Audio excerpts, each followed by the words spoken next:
Subscribe now and press the bell icon. Never miss an update. नमस्कार मित्रों, स्वागत करता हूं सबका इस YouTube चैनल पर जिसका नाम है स्टडी विद पीएन लोधा। साथियों, जैसा कि सभी को पता होगा कि रीट लेवल 1 में ये सुनाई में आ रहा है, इस सुनाई में क्या है, आदेश आ चुका है हाईकोर्ट का कि बीएड वाले भी फॉर्म भरेंगे। तो इस चीज़ से कई हमारे जो साथी है वो निराश हुए हैं, कई जो हमारे साथी है उनको बहुत खुशी भी मिली है। लेकिन मैं एक बात कहना चाहूँगा कि जो आप तैयारी कर रहे हो उसको तैयारी को आपको बिल्कुल भी नहीं छोड़ना है। बीएड वाले जो भाई बहन हैं तो उनसे भी मैं एक निवेदन करूँगा कि अगर आपको लगता है कि गवर्नमेंट आपको इसमें शामिल करने के साथ ही नियुक्ति में भी प्राथमिकता देगी एसटीसी वालों के बराबर, तो ही आप तैयारी कीजिए, नहीं तो साथियों अभी ऐसा कुछ भी फिक्स नहीं है। बाकी आपकी इच्छा है कि आप फॉर्म डालो या नहीं डालो वो अलग बात है, किंतु यहाँ पर हम बात करने वाले हैं पर्यावरण मॉडल पेपर नंबर 5 की। निश्चित रूप से आप सभी लोग जैसे तैयारी करते आ रहे हैं बिल्कुल उसी प्रकार से तैयारी कीजिएगा साथियों। पूरे 30 क्वेश्चन हैं, नए सिलेबस के अनुसार क्वेश्चन लाया हूँ साथियों। जो टॉपिक आपके ऐड किए गए हैं उसके अनुसार टॉपिक लाया हूँ। तो चलिए देखते हैं मॉडल पेपर नंबर 5 के पूरे 30 प्रश्नों को। साथियों 2021 की जो भर्ती है उसी के अकॉर्डिंग ये क्वेश्चन है। तो पहला क्वेश्चन क्या है साथियों आपका, लौंग एवं केसर पौधे के किस भाग से प्राप्त होते हैं? जड़, तना, फूल और फल। तो लौंग एवं केसर बताइए साथियों, प्रश्न नंबर 1 में कौन सा आंसर राइट रहेगा? साथियों पूरे ही 30 क्वेश्चन देखिएगा, ज़्यादा टाइम लूंगा नहीं, 15 से 20 मिनट का टाइम लूंगा पूरे 30 प्रश्नों में। देखिएगा, जो लौंग है, जो केसर है, वो पौधे के फूल से प्राप्त होते हैं। किससे प्राप्त होते हैं? फूल से ही। लौंग भी एक फूल है, केसर जो हमें मिलती है वो भी एक फूल का ही उदाहरण है मित्रों। विकल्प नंबर 3 सही है प्रश्न 1 में।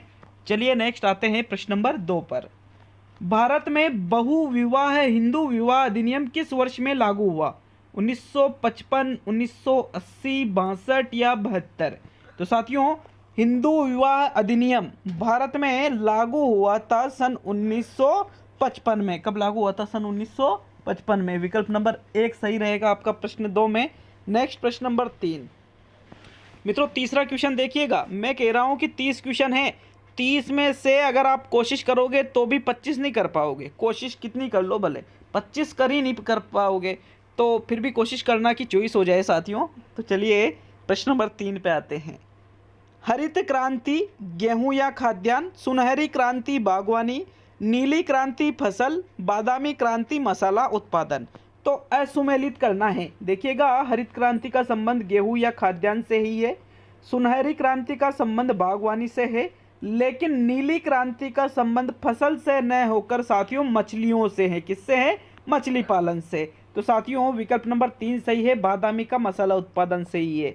तो तीसरे क्वेश्चन में तीसरा विकल्प सही है। चलिए नेक्स्ट प्रश्न नंबर 4। राजस्थान में मीनाकारी की थेवा कला के लिए कौन सा स्थान प्रसिद्ध है? बाड़मेर, राजसमंद, नाथद्वारा और प्रतापगढ़। तो देखिएगा, मीनाकारी की थेवा कला के लिए राजस्थान में प्रतापगढ़ स्थान प्रसिद्ध है साथियों। विकल्प नंबर 4 सही है प्रश्न संख्या 4 में। नेक्स्ट प्रश्न नंबर 5। अभी इतनी ज़्यादा यूँ मत सोचेगी मेरे 4 में से 4 ही राइट हो गए, अभी आपके 26 क्वेश्चन और बच रहे हैं। मैंने कहा है 25 नहीं कर पाओगे, अगर कर दिए तो फिर वो बाद में बताऊंगा। प्रश्न नंबर 5 आता है साथियों आपके, बेणेश्वर धाम का संबंध है शिव से, ब्रह्मा से, विष्णु से और सभी से। तो साथियों बेणेश्वर धाम का संबंध शिव से है। किससे है? शिव से। ब्रह्मा जी से नहीं है, ब्रह्मा जी का तो वही पुष्कर वाली बात होगी ये तो। विकल्प नंबर 1 सही है प्रश्न नंबर 5 में। चलिए नेक्स्ट प्रश्न नंबर 6 पे आते हैं साथियों। नाबार्ड राष्ट्रीय कृषि एवं ग्रामीण विकास बैंक की स्थापना हुई थी 12 जुलाई 1980, 12 जुलाई 1983, 12 जुलाई 1982 और 12 जुलाई 1985। मतलब 12 जुलाई तो सही है, लेकिन कौन सी 12 जुलाई? साथियों ये बात है 12 जुलाई सन 1982 की, जब नाबार्ड बैंक की स्थापना हुई थी साथियों, राष्ट्रीय कृषि एवं ग्रामीण बैंक की। तो विकल्प नंबर 3 सही है प्रश्न 6 में। ईमानदारी से टेस्ट को सोल्व करना साथियों। देखिएगा प्रश्न नंबर 3 को, 3 स्तर वाली पंचायती राज संस्थाओं का सुझाव दिया था लॉर्ड रिपन समिति ने, महात्मा गांधी ने, मेहता समिति में और नेहरू समिति ने। तो देखिए जो 3 स्तर वाली पंचायती राज संस्था है, जैसे ग्राम पंचायत है साथियों, जैसे पंचायत समिति है, जैसे जिला परिषद है, इस प्रकार से, तो इसका सुझाव लॉर्ड रिपन समिति के द्वारा दिया गया था। किसके द्वारा दिया गया था? लॉर्ड रिपन समिति के द्वारा। विकल्प नंबर 1 सही है प्रश्न संख्या 7 में। चलिए नेक्स्ट आते हैं प्रश्न नंबर 8 पर। पाबूजी को अवतार माना जाता है, लोक देवताओं का टॉपिक शामिल किया है आपके, शत्रुघ्न का, लक्ष्मण का, भरत का और राम का। तो पाबूजी को राम का अवतार तो नहीं सुना मैंने, ना ही भरत का, ना शत्रुघ्न का, आपने भी नहीं सुना होगा साथियों। इनको लक्ष्मण का अवतार माना जाता है। किनका? लक्ष्मण जी का। विकल्प नंबर 2 सही रहेगा 8वें क्वेश्चन में। चलिए आते हैं प्रश्न नंबर 9 पे। गाय के दूध का पीला होने का कारण है किरेटिन, केरोटीन, खनिज लवण और लैक्टोज। गाय का दूध पीला क्यों होता है साथियों? गाय का दूध केरोटीन के कारण पीला होता है। किसके कारण? केरोटीन के कारण। किरेटिन तो यहाँ पर गलत है साथियों, ये तो ऐसे लिख दिया था, किरेटिन नहीं होता है, केरोटीन होता है। विकल्प नंबर 2 सही है आपके 9वें क्वेश्चन में। नेक्स्ट प्रश्न नंबर 10। भारत में प्रोजेक्ट टाइगर का आरंभ किया गया था, ये लानी है, ये का है। प्रोजेक्ट टाइगर की शुरुआत कब हुई थी? 1973 में, सॉरी 72 में, 73 में, 81 में और 85 में। तो मित्रों भारत में प्रोजेक्ट टाइगर का आरंभ सन 1973 में किया गया था। कब किया गया था? सन 1973 में। विकल्प नंबर 2 राइट रहेगा आपका प्रश्न संख्या 10 में। नेक्स्ट प्रश्न संख्या 11। रेशम कीट की किस अवस्था से रेशम प्राप्त होता है? रेशम प्राप्त होता है रेशम के कीड़े से, लेकिन कौन सी अवस्था से? अंडा से, प्यूपा से, वयस्क से और लार्वा से। बताइए राइट आंसर। देखिए साथियों रेशम कीट की जो प्यूपा की अवस्था है उससे रेशम प्राप्त होता है। कौन सी अवस्था से? प्यूपा की अवस्था से साथियों, लार्वा से नहीं होता है। प्रश्न नंबर 11 में दूसरा विकल्प सही है आपका। चलिए नेक्स्ट प्रश्न नंबर 12। निम्न रोगों में से एक प्रकार जो पानी के प्रदूषण की वजह से नहीं होता है, हेजा, टाइफाइड, हेपेटाइटिस बी और पीलिया। कौन सा रोग पानी के प्रदूषण की वजह से, मतलब खराब पानी की वजह से नहीं होता है? तो साथियों खराब पानी से टाइफाइड भी होता है, खराब पानी से पीलिया भी होता है, खराब पानी से हेजा भी होता है, लेकिन हेपेटाइटिस बी ये तो आनुवांशिक रोग है साथियों। विकल्प नंबर 3 सही रहेगा आपका प्रश्न संख्या 12 में। चलिए नेक्स्ट प्रश्न नंबर 13 पे आते हैं। जब ध्रुव में भूमध्य रेखा की ओर बढ़ते हैं तब जैव विविधता बढ़ती है, घटती है, स्थिर रहती है और इनमें से कोई नहीं। देखिएगा मित्रों, जब ध्रुव में आप भूमध्य रेखा की ओर बढ़ोगे तो जैव विविधता बढ़ती जाती है। क्या होता है साथियों? जैव विविधता में यहाँ पर वृद्धि होती जाती है। विकल्प नंबर 1 सही है प्रश्न संख्या 13 में। नेक्स्ट प्रश्न नंबर 14। भारत में हिमालय की सबसे ऊंची चोटी का नाम है mount K2, mount Everest, mount Kanchenjunga और माउंट धौलागिरी। साथियों राइट आंसर बताइएगा प्रश्न संख्या 14 में। कौन सा आंसर सही रहेगा साथियों? मित्रों अगर आप माउंट एवरेस्ट पे जा रहे हो तो ये है ही नहीं, माउंट एवरेस्ट भारत में है ही नहीं साथियों। भारत में हिमालय की सबसे ऊंची चोटी है माउंट K2। कौन सी है साथियों? Mount K2। आपका पहला विकल्प सही है प्रश्न संख्या 14 में। नेक्स्ट प्रश्न संख्या 15। जल में घुलनशील विटामिन युग्म हैं जो जल में घुलते हैं। विटामिन बी और सी, विटामिन ए और डी, विटामिन ए और ई और विटामिन डी और के। तो कौन से 2 विटामिन हैं जो जल में घुलनशील है साथियों? इसमें आपका कौन सा आंसर सही रहेगा? दूसरा। विटामिन बी और सी जल में घुलनशील विटामिन है, जल में घुलनशील होते हैं ये। तो प्रथम विकल्प सही है प्रश्न 15 में। नेक्स्ट प्रश्न नंबर 16। माउंट एवरेस्ट एक भाग है भारत का, नेपाल का, चीन का और तिब्बत का। किसका भाग है माउंट एवरेस्ट? साथियों मैंने पहले अभी कहा था कि माउंट एवरेस्ट भारत का भाग ही नहीं है, तो फिर यहाँ पर भारत के समीप पड़ोसी देश कौन सा है? नेपाल है। नेपाल का भाग है साथियों माउंट एवरेस्ट। विकल्प नंबर 2 सही है आपका प्रश्न संख्या 16 में। नेक्स्ट प्रश्न संख्या 17।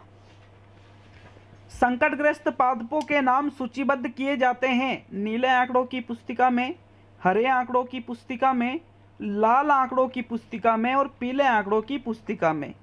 बताइए राइट आंसर प्रश्न संख्या 17 का। जी हाँ, अगर आपने तीसरे विकल्प का चयन किया है तो आप बिल्कुल सही हो साथियों, क्योंकि जो संकटग्रस्त पादप होते हैं, जो वन्य जीव होते हैं, उनको रेड डाटा बुक मतलब लाल आंकड़ों की पुस्तिका में सूचीबद्ध किया जाता है साथियों। विकल्प नंबर 3 सही रहेगा आपका प्रश्न संख्या 17 में। नेक्स्ट प्रश्न संख्या 18, प्लूटो के चांद का नाम क्या है? चेरोन, गैनीमेड, लूना और ट्राइटन। तो साथियों प्लूटो का जो चांद है, प्लूटो का जो चंद्रमा है, उसको चेरोन नाम से जाना जाता है। विकल्प नंबर 1 सही रहेगा आपका प्रश्न संख्या 18 में। बहुत इंपॉर्टेंट क्वेश्चन था, लेकिन क्वेश्चन का लेवल बहुत हाई था, और अगर सही किया तो फिर भाई क्या बताऊं इस क्वेश्चन की, तो क्योंकि आप ऐसे क्वेश्चनों को भी सही कर दोगे तो फिर वो जो 25 वाली बात की थी मैंने, फिर वो टूट जाएगी, उसके लिए मैं बाद में बताऊंगा।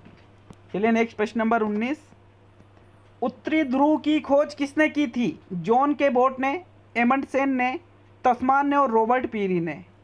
किसके द्वारा उत्तरी ध्रुव की खोज की गई थी साथियों? प्रश्न संख्या 19 में राइट आंसर बताइएगा मित्रों। प्रश्न संख्या 19 में राइट आंसर है रॉबर्ट पीरी के द्वारा उत्तरी ध्रुव की खोज की गई थी। किसके द्वारा? रॉबर्ट पीरी के द्वारा। विकल्प नंबर 4 सही है 19वें क्वेश्चन में। नेक्स्ट प्रश्न नंबर 20, किस आकाशीय पिंड को पृथ्वी का पुत्र कहा जाता है? शुक्र को, बुध को, मंगल को और चंद्रमा को। पृथ्वी का पुत्र किसे कहेंगे मित्रों? साथियों पृथ्वी का पुत्र कहा जाता है चंद्रमा को, हमारे चंद्रमा को, जिसको हम चंदा मामा कहते हैं ना, वो वाला चंद्रमा है ये। इसको ही पृथ्वी के पुत्र के नाम से जाना जाता है साथियों। विकल्प नंबर 4 सही रहेगा प्रश्न 20 में। नेक्स्ट प्रश्न नंबर 21, निम्न में से कौन सा नाभिकीय परमाणु ऊर्जा केंद्र नहीं है? स्टार कर लो इस क्वेश्चन को, लिख लो इंपॉर्टेंट। नरोरा, पोखरण, कलपक्कम और तारापुर। तो साथियों देखिएगा, नरोरा में, पोखरण में और कलपक्कम में नाभिकीय परमाणु ऊर्जा केंद्र है, किंतु तारापुर में बिजली यंत्र है। बिजली यंत्र है, तारापुर में नाभिकीय नहीं है साथियों। विकल्प नंबर 4 सही रहेगा प्रश्न 21 में। नेक्स्ट प्रश्न नंबर 22, पानी के अंदर वायु का बुलबुला किसकी तरह कार्य करता है? उत्तल लेंस की तरफ, समतल उत्तल लेंस की तरह, अवतल उत्तल लेंस की तरह या उत्तल लेंस की तरह। तो देखो पानी के अंदर जो वायु का बुलबुला बन जाता है साथियों, वो कार्य करता है अवतल लेंस की तरह। किसकी तरह कार्य करता है? अवतल लेंस की तरह। विकल्प नंबर 4 सही रहेगा आपका प्रश्न 22 में। कहा था ना मैंने 25 नहीं हो पाएंगे, मतलब उसका एक कारण था, क्योंकि क्वेश्चन बहुत ही अच्छे लेवल से लिए गए हैं इस टेस्ट में। प्रश्न नंबर 23, राजस्थान का आर्द्र जिला कहलाता है उदयपुर, बांसवाड़ा, चित्तौड़गढ़ और झालावाड़। आर्द्र जिला मेरा जो होम डिस्ट्रिक्ट है साथियों, गृह जिला झालावाड़, ये राजस्थान का आर्द्र जिला कहलाता है। तो साथियों देखिएगा, मेरा जो होम डिस्ट्रिक्ट है झालावाड़, वो ही राजस्थान का आर्द्र जिला कहलाता है। विकल्प नंबर 4 सही रहेगा प्रश्न संख्या 23 में। नेक्स्ट प्रश्न संख्या 24, देखिएगा मित्रों प्रश्न संख्या 24 को, ग्रीष्म ऋतु में सर्वाधिक आंधियाँ किस जिले में चलती है? ग्रीष्म ऋतु की बात की जा रही है। बीकानेर में, बाड़मेर में, गंगानगर में, जैसलमेर में। तो साथियों ग्रीष्म ऋतु में सर्वाधिक आंधियाँ राजस्थान के गंगानगर जिले में चलती है। कौन सा जिले में चलती है? गंगानगर जिले में। याद रखना इस क्वेश्चन को भी, अच्छा और इम्पोर्टेंट क्वेश्चन है ये। विकल्प नंबर 3 सही है 24 में। नेक्स्ट प्रश्न नंबर 25, पर्यावरण कोई भी वह बाहरी शक्ति है जो हमको प्रभावित करती है, यह कथन किसका है? फिटिंग का, सीसी पार्क का, एजेंट टेंसले का और रोज का। किसका है साथियों? अच्छा क्वेश्चन है, इम्पोर्टेंट क्वेश्चन है और बड़ा ही इजी क्वेश्चन है। इजी क्यों है? क्योंकि बड़ी ही प्रसिद्ध परिभाषा है ये रोज की। किसकी परिभाषा है ये? रोज की, कि पर्यावरण में कोई भी बाहरी शक्ति जो हमें प्रभावित करे वही क्या है? पर्यावरण है साथियों। चौथा विकल्प सही रहेगा 25 में। नेक्स्ट प्रश्न नंबर 26, पर्यावरण शिक्षण को बाल केंद्रित बनाने हेतु निम्न में से प्रभावी शिक्षण विधि कौन सी है? भ्रमण विधि, बागवानी विधि, समूह कार्य विधि, इनमें से सभी। राइट आंसर बताइए अब, कौन सी बाल केंद्रित बनाने हेतु पर्यावरण में प्रभावी शिक्षण विधि रहेगी? तो देखो भ्रमण विधि भी है, भ्रमण विधि भी बाल केंद्रित है, समूह कार्य भी बाल केंद्रित होगा, सामूहिक रूप से कार्य करेंगे बालक, बागवानी में कार्य करेंगे बागवानी विधि के द्वारा, तो वो भी बाल केंद्रित है, इसलिए चौथा विकल्प यहाँ सही रहेगा 26 में। चलिए नेक्स्ट प्रश्न नंबर 27। पर्यावरण अध्ययन में क्षेत्र भ्रमण का मुख्य उद्देश्य होता है पिकनिक मनाना, मनोरंजन करना, प्रत्यक्ष अनुभव और सरकारी योजना का निर्वाह है। भ्रमण का मुख्य उद्देश्य बताइए मित्रों। 27 में क्या आप पिकनिक मनाने के लिए भ्रमण करने जाते हो पर्यावरण अध्ययन में? क्या आप मनोरंजन करने के लिए? क्या आप सरकारी योजना का निर्वाह करने के लिए? नहीं, ये तीनों ही विकल्प गलत है, बल्कि प्रत्यक्ष अनुभव इसका सही आंसर है साथियों प्रश्न 27 में। नेक्स्ट प्रश्न नंबर 28। मानचित्र पढ़ने के लिए आवश्यक कौशल में शामिल है स्थान, दूरी व दिशाओं के सापेक्ष स्थितियों को समझने की योग्यता, ड्राइंग व पेंटिंग में विलक्षण कुशलता ग्लोबल पर स्थिति दर्शाने के लिए, स्केच और गणनाओं का उपयोग करने की योग्यता और अभिव्यक्त्यात्मक योग्यताओं को बाहर निकालने के लिए विलक्षण संप्रेषण कौशल। तो मानचित्र पढ़ने के लिए क्या आवश्यक कौशल है बताइएगा। प्रश्न संख्या 28 में राइट आंसर है साथियों। मानचित्र पढ़ने के लिए आपको स्थान, आपको दूरी, आपको दिशाओं की सापेक्ष स्थितियों को समझने की योग्यता होनी चाहिए आपके अंदर। विकल्प नंबर 1 सही रहेगा 28 में। नेक्स्ट प्रश्न नंबर 29। निम्न में से प्रक्षेपित सामग्री नहीं है एपिडाइस्कोप, मैजिक लालटेन, प्रोजेक्टर और चार्ट। तो साथियों जो प्रोजेक्टेड मटेरियल है उसमें एपिडाइस्कोप भी आता है, मैजिक लालटेन जिसको जादुई लालटेन भी आप कह सकते हो, प्रोजेक्टर भी आता है, लेकिन चार्ट प्रक्षेपित में नहीं आता है साथियों। तो विकल्प नंबर 4 सही है 29 में। अब 30वां और अंतिम क्वेश्चन देखेंगे, लेकिन क्या आपने हमारे इस छोटे से चैनल को सब्सक्राइब किया है साथियों? अगर नहीं किया है तो सब्सक्राइब करके हमें मोटिवेशन प्रदान करें आप चाहो तो, नहीं तो देखो आपकी वजह से ही चैनल चला है, तो कोशिश है कि भाई आपको और अच्छी चीज़ें प्रदान करें, लेकिन उसके लिए अगर सपोर्ट नहीं मिलता है तो फिर मूड नहीं करता है अच्छी अच्छी चीज़ें लाने का। साथियों प्रश्न नंबर 30 और अंतिम क्वेश्चन।